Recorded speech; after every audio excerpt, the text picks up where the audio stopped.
It is well known that adults with previously operated tetralogy of Fallot can develop ventricular arrhythmias and die suddenly. They are prone for ventricular tachycardias as well as atrial tachyarrhythmias like atrial flutter and fibrillation. Syncope may be a forerunner of sudden death in some individuals with operated tetralogy of Fallot and calls for evaluation. An annual incidence of 0.4% sudden death during the first 25 years after surgery has been reported.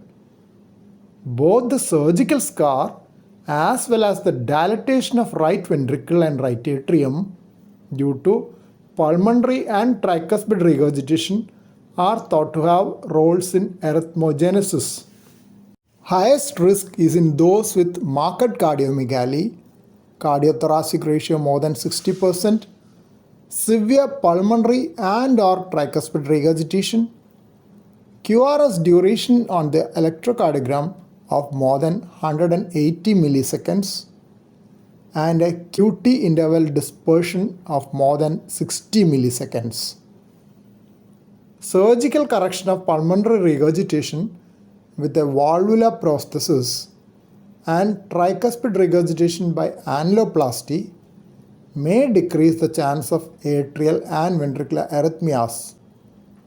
This is more likely if surgical repair is also accompanied by mapping and ablation of the reentry circuit of arrhythmia.